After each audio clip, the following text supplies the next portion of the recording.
So I had a lot of thoughts about the Mistborn series that I need to get out. This is about the second arc of the Mistborn series, although I will be talking about some things in the first Mistborn series.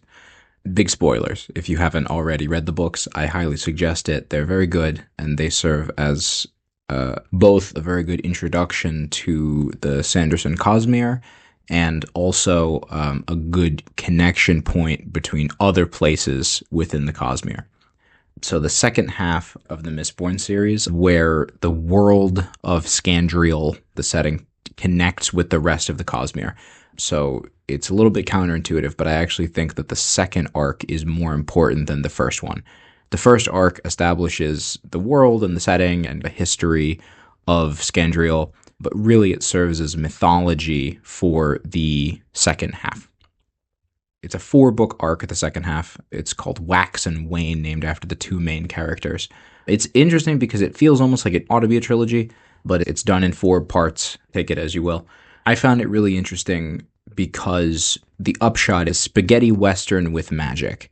I'm a big fan of that old school kind of cowboy shoot 'em up cat and mouse game with the law and the criminals, and this is very much that. The main character, Waxilium Ladrian, and his partner Wayne, who doesn't have a last name, they're out solving crimes. They're originally stationed in a place called Ruffs, which is like a wild, wild west frontier town. And then they are called back to the main city of Elendel, where they have to actually deal with real crime, high-level organized crime that they've never really considered before in the Ruffs, being outlaw, lawman type. It feels almost like you took a Red Dead Redemption character and gave them magic and put them in the city. The overall characterization of all of these characters feels quite different from both the first arc of Mistborn, which was more classic fantasy, and other works in the Cosmere. This one feels a little bit more unique, definitely because they have guns, and they're dealing with the early electrified era, so they have trains, I think like the end of the Pony Express era, right? They have trains, they have gunpowder, they have electricity, but it's all new. They have electric lights, and they're replacing gas-powered lanterns in the streets and things like this. So a few of the characters really stood out to me, and this is what sticks out in my mind. Waxilium, the main character, he's... how do I describe this guy? Think like refined Southern gentleman runs off to play cowboy, right? He's an interesting character, although compared to some of Sanderson's other characters, he didn't grip me. You're not going to get like a Kaladin sad boy to hero arc, and he's not the presence that Dalinar is or anything. And honestly, even comparing him to earlier Mistborn characters like Vin and Ellen, he's not the guy. But he is ludicrously competent and incredibly capable at pretty much everything that he does. In this world, these characters have one of 2, sometimes 3 sets of abilities from different magic systems. There's allomancy, hemalurgy, and feruchemistry. They are not mutually exclusive, these 3 different magic systems, but each one has its own rules, and they're all based on metal, as you probably get from the Mancy endpoint. They are known collectively as the metallic arts. Waxilium can push himself off metal objects, and he can push metal. It is limited how hard he can push based on his own weight, but luckily, his other ability, which is a feruchemistry ability, the other one is allomancy, he can change his weight. He can make himself heavier, or he can make himself lighter. So he can do all sorts of ridiculous things like fly and push trucks by making himself lighter or make himself heavier. I'm not sure exactly how this interacts with physics, right? Because he falls at a constant rate depending on his weight. It claims that he doesn't really change his density, just his mass somehow. Is it him bending gravity? Is it that he's influencing his size on a different dimension? It's really not clear, and they make a point of saying this in the book, actually, that he himself does not know. And at one point, he's approached by kind of a researcher, like an arcane researcher, who's actually, how do you do it? Have you thought about it? Do you know? And he's like, what are you talking about? So there's that. His friend, the Deputy Wayne, has, I think, a cooler set of abilities. He can stop time, or at least slow it dramatically in a 10-foot radius or so around him, and he can heal. He has to weaken himself for some time to store up his health, so he makes himself sick, but then he can heal from bullets, which is a very handy ability to have in a Wild Wild West type thing, right? Where you're getting shot by small arms constantly. The other two big characters are a pair of sisters, Marisai and Steris. Both of them have their own character arcs that I think is interesting. Marisai is the other major player in the book, so it's when they're going out on investigations and things. It's Wayne, Wex, and Marisai. Marisai has the opposite power of Wayne, so instead of stopping time, she stops herself in time, and everything around her goes very quickly. There are some creative uses for this, but I think, honestly, there was some missed opportunities. I can think of some more creative ways that this could be used, right? I mean, stopping yourself in a restaurant, you order, you pause time, and then boom, the food is there. They do something to this effect once, actually twice. She writes off her power as being useless, and she's told several times, like, yeah, this is a useless power. So she is more an investigator, and she's very good at this. She's also a very good shot. She's like a sharpshooter. So the three of them go on their adventures, they dig into a conspiracy of this shadowy group like the Illuminati called the Set, who have various ongoing machinations. The lore implications of that is something I'll get to a little bit later. The character arcs, like I said before with Wax, he is not the old dominant general that Dalinar is, nor is he a young up-and-coming warrior. He's like a lawman who's had enough shit to last a lifetime, and he's really just looking for not a place to retire, but he's definitely slowing down. He's getting older. He knows it. I think he's 42 at the start of the book. The 4-book series takes place over, I want to say, about 9 years. At the end of the 4th book, 9 years have passed from the beginning. So it's very much his last part of his career. He's a well-established lawman. There's already books about him. People already know who he is. He already took down a lot of very famous, infamous criminals, whatever. Wayne is a little bit younger, in his mid-30s, and Marisai is 22. So Marisai is up and coming. Meanwhile, Wayne and Wax are winding down. And in this way, I think this is really where we see Wax shine, as how do you put down the mantle, so to speak.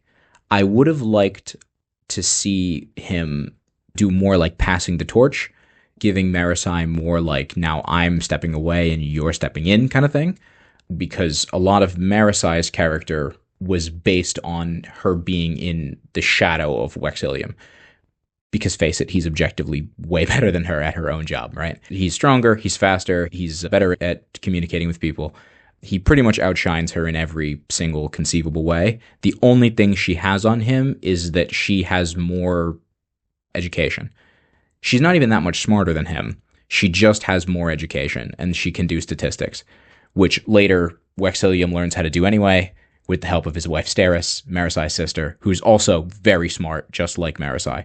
It really, in the end, it's Wexilium's show, and everybody else is just there, but he doesn't have kind of presence to carry that book like some other characters in the Sanderson novels have had. Wayne, his arc, which they don't really do, I think, that great of a job of elaborating until the 4th book, is that he was originally a criminal. He is an orphan. He grew up, both of his parents died working in the mines when he was a little kid. And then he grows up to be a criminal. He kills a guy. He's riddled with guilt. And he becomes a lawman with Wax just to deal with the trauma. And he has a little bit of a kleptomania thing. He'll just steal, not because he wants to, just because it's there. It's just appeared in his hand. How did this happen? And he'll leave stuff in place. And I'll say, oh, it was a trade. It was a fair trade. Please, I'm not a criminal. And so the Wayne's final arc at the end is him coming to terms with himself and being a hero, which is interesting. But I think they could have done that, book 2. I don't think they needed to wait until book 4 for that. Marisai is tough because on one hand, she is very much the good cop. She's a good cop and she's good at being a cop. Think like Commissioner Gordon, but a 22-year-old girl. She wants so badly to be the good at being a police officer. They call them constables. She wants to not only protect the people and enforce the law, but she also wants to make the world a better place in a wider area than she has the direct power to influence, right? So she's the person who thinks about legislation and how can we prevent crime? How can we, the phrase comes to mind, let's build schoolhouses for the boys and not gallows for the men. And this is very good, but we don't see a lot of that really implemented. And over the 4 books, one of her major limitations is that she does not have the power to get these things done. Wax does. She doesn't. And even when she has her heroic moments, even when they're big heroic moments, it always feels, at least in my opinion, a little bit lacking because she has quick thinking, but Wax and Wayne have quick thinking and superpowers, way better than her powers. In the latter 2 books, she does get some power-ups. She gets some arcane technology that she can use to project her slowness bubbles, which is cool, so she can stun others, which is good. But even that, I think, she uses the powers to great effect, but she's not the force on the battlefield. There's one point where they're on a raid, and Wax is not there, and they're completely overwhelmed. And Wax arrives, he just flies in and kills everybody. He's a one-man army. And it's a little unsatisfying at times because it's not like she figures things out by herself. It's that she has help.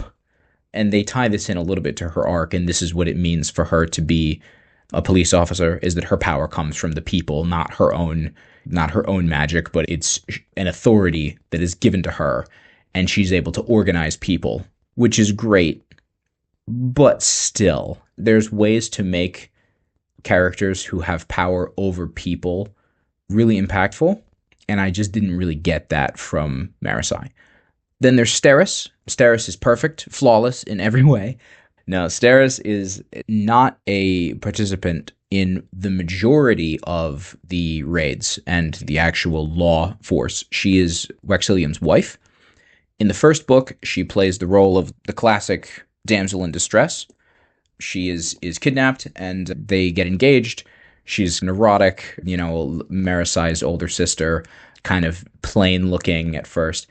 And then she's taken by the Set, this shadowy Illuminati-esque organization. And at the end, she's saved. Wax saves her. And she is very impressed. And of course, she says, we can get married if you want. I'm here. And Wax agrees, turning down Marasai. Fortunately, it doesn't create a lot of awkward conflict, but that was a kind of a lingering thing between them for a while, specifically with Marasai, that she felt bad about getting rejected, which I understand. I think this was something intentional by Sanderson, that he was leading the audience to want them to get together, only to, at the end, pull them apart or have Wax reject Marasai, both to show that Wax is really not emotionally available. He's this kind of old, gruff lawman, right? He doesn't want to be involved with this young, bright-eyed, bushy-tailed, up-and-coming law girl, as gorgeous as she may be. And also that it gives Marasai the opportunity to break away from her obsession with the great man, quote-unquote, that is Waxilium. Steris, in the later books, from 3 on, proves herself to be very capable, very organized, a little bit neurotic, but very intelligent, and also very patient and long-suffering. She puts up with so much shit from Wax. She basically never complains, and she's just in love with him pretty much from the end of book 1 on. She's just completely taken, and slowly Wax begins to feel the same way towards her. Although, if you have a beautiful blonde woman who is in love with you, how many years is it really going to take until you reciprocate the feelings, right? If she's doing everything and not making any demands of you at all, right, which basically Steris doesn't, organizing all the finances completely on her own, letting him go out and play lawman, and she's like, I'm here whenever you need. It's like, no problem. I'm just a little bit neurotic, and she's very self-aware of that. Then how long is it really going to take, right? So once he turned down Marasai, I saw him really reciprocating Steris's feelings to be an inevitability. Her only flaw is that she's a little bit neurotic, but she never let that come between her and Wax. That was always just a thing in the background that she was dealing with. And the way she deals with it is by being very smart and organizing everything, which, if your husband is a cop, he'll appreciate. And also the lord of a manor. So yeah, her arc, I think, was honestly the most interesting as an individual character, because she goes from quiet, shy, and reserved, even in the beginning, in the first meeting, the establishing scene, they're having a discussion about their marriage. It's an arranged marriage. And she says it's even acceptable if you wanted to have a concubine, right? If you wanted to have a mistress on the side, whatever, I can do the same. It's fine. We both know that we're really not going to be in love. As much as she might deep down want that, she doesn't push that, which tells a lot about both her as a character and how she views herself. And then at the end, she gets a very high position in government, without giving too many spoilers, and she's directly congratulated by the governor for her planning, sharp wit, and effective communication. And Wax is very thoroughly in love with her. So rags to riches story for her, which is wonderful. This is the characters and individual character arcs that are the parts that seemed the most interesting to me. The lore implications of this and how it connects with the broader Cosmere. This is actually why I picked it up, because Mistborn in general, but especially the second arc of Mistborn, I was content to just read Mistborn, the first arc, right, where it's a more traditional fantasy, because that's what I prefer. But the Ghost Bloods are introduced in the second arc. And if you know anything about the Ghost Bloods, they are very important in the Stormlight archives, especially in the most recent book, the fifth book of the Stormlight archives. They're critically important. And there are many references that are made that seem to point to, you should know who this person is, or you should know who that person is, or you should know what this means or that means. Because somebody will come on screen and it will be a dramatic zoom in moment. I looked at this person and they had these features that were very interesting and very exotic. And they talked in a way that was very unique in particular. And they operate in such and such a manner, and they have such and such a symbol, and the camera metaphorically zooms in on it. And it's like, okay, I feel like you're referencing something that I don't know. And this is, all of those references are in the second arc of Mistborn. And that is why I started reading this. And what I got from that, lore-wise, was tremendous and very impactful. So I do recommend reading it. You don't even really have to read the first arc. The first three books, really not necessary. I would say if you just want to get the SparkNotes version, just like the most concentrated, definitely read the second arc of Mistborn and read the novella, Mistborn: A Secret History. You can read the first book, the first Mistborn book, the Final Empire, I think the first one. Then you just skip right to the novella. The novella will summarize the events of the next three books, and then you can go right into Wax and Wayne. And that's the second arc, and just have a full understanding of everything you need to know about Scandriel, the planet, for how it connects to the greater Cosmere. There's a few other named characters that you'll miss with some subtle implications, but whatever, it really doesn't matter. Moving on to the magic system and its implications. There is an introduction in this book, in the second half, of both, one, how to move investiture, which is the term for the most general form of magic. Insert power, the chi of the universe that you can use to fuel any magic that you do across any planet, anywhere, anytime. And basically nuclear energy. Both of those are introduced in this arc. Very interesting, because the characters that are interplanetary, the Cosmere traveling characters, know about the wider events in the Cosmere. And one of those things that's going on, the wider events in the Cosmere, is Odium, or now Retribution, who is the only other being in the Cosmere that holds two shards. Harmony, who is the god of Scandriel, the native god of Scandriel, also holds two shards. However, as talked about by Retribution himself, Harmony is weird, because Harmony has two conflicting powers. It's comprised of preservation and ruin. So it's life and death, but a little bit more movement or destruction, like to move and to act, but also to destroy and to stop, to preserve, to not act. So he's trapped by his own power. He can do things, very small things, and he can do big things if it will both protect something and destroy something. So he can destroy in order to protect, or protect in order to destroy. In that way, he can do whatever he wants. But that is a very limited set of things that he's able to do. And in everything else, for day-to-day actual exercising of his power, for example, honor and cultivation, they do stuff all the time. They're constantly acting. Odium is one of the most active shards. He gives people power, he talks to you, he made a storm, he does all these kinds of things, right? Harmony cannot do that. Harmony is directly tied by its own kind of bullshit. It can't do much. In fact, an outer god, not even a complete other shard, mind you, just a shard of a shard, is able to run amok completely on Harmony's planet, and Harmony can't do nothing about it because the action of intervening in the world is too much, it's too contradictory for Harmony to prevent.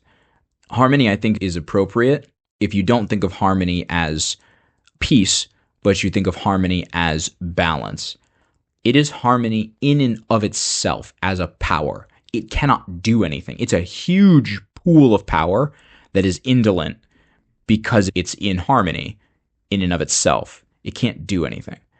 There's some hinting that later on it won't be like that, that maybe it will become discord, right? It will invert and try to, instead of doing nothing, where it is neither preserving nor ruining, it will instead try to both preserve and ruin and become very active in the Cosmere. But that's just an implication. It has not happened yet. So I'm interested to see, because I think the only candidate of anybody in the Cosmere that can hold a candle in power to retribution right now is Harmony. Will that matter? Will Harmony be actually able to do things, or is Harmony just going to hang out? Some of the characters think Harmony will do things. Some think, no, we're on our own. Harmony's just going to sit there and do nothing. There are quite some open questions. For example, Hoid, which we all know and love to hate, he was ejected from Roshar and sent back to Scandriel, where he appears in this book, and this is actually canonically the second arc of Mistborn, happens immediately following Book 5 of Stormlight Archives, where the closing scene of Book 5 of the Stormlight Archives, where Hoid wakes up in a laboratory and goes to find the job, the place he's applying to is Waxilium's manor. He is the coach driver for Waxilium personally, and he appears several times throughout the course of the book. Why he's there, what he's actually doing in the background is yet unclear, but he's always up to something. He appears a few times to give helpful advice and to drive a truck, or drive a car, or drive a carriage, and sometimes a boat. So he's doing his thing. But it also opens, so in addition to Hoid, we have some other characters entering Shadesmar from Scandriel. So this expands what we know about Shadesmar, because it was already implied to us through some of the other works. So specifically, I forget the name of the character, but there was somebody in Oathbringer who had a sword similar to the talking sword that Seth uses. And it was implied he actually traveled from some other planet through Shadesmar. And maybe if you have enough investiture, or you find some ways to slip through space, that some perpendicularities or something, then you can actually get from planet to planet. Probably this is how Hoid travels. This is probably how you get some of these people traveling around the Cosmere. For example, Demu, in the interludes of some of the Stormlight books, actually originally comes from Scandriel. And there are some other characters from Scandriel. For example, Felt in the spy / possible assassin and abductor in Stormlight Archives is also originally from Scandriel. I'm looking forward to a Felt book. I want to know more about him because he's apparently several hundred years old, considering he was in the original Mistborn book, which is set 300 plus years before the events of Stormlight Archives. So he's been around for a long time, just doing the same thing, taking jobs, being a spy, working for the Ghostbloods now, apparently. There are quite a few open questions about how things are going to connect, what the implications of the opening of Shadesmar are going to be, how this is going to interact with the time dilation around Roshar. I'm looking forward to both Brandon Sanderson himself and characters within the world of Scandriel have said that not only is Scandriel one of the most technologically advanced planets, but also they will need to accelerate their technology, their technological expansion, which I think will probably be very easy for them considering they have their investiture, how it takes form on their planet, the magic system that they have directly allows them to control metal. They're already highly encouraged towards material science, and people on Scandriel already have flight. So they're way ahead of Roshar, who just figured that out. They're way ahead of several other worlds. They have guns and gunpowder. They have grenades and things, and like I said before, they have now discovered the secret of nuclear energy. If you pit the powers of two gods against each other in just the right way, under the right conditions, you get nuclear energy. Overall rating, I give this a 7.3 out of 10 as an arc. Slightly down from the first three Mistborn books, which I would give a solid 8.5. Yeah, overall, this is what's been on my mind.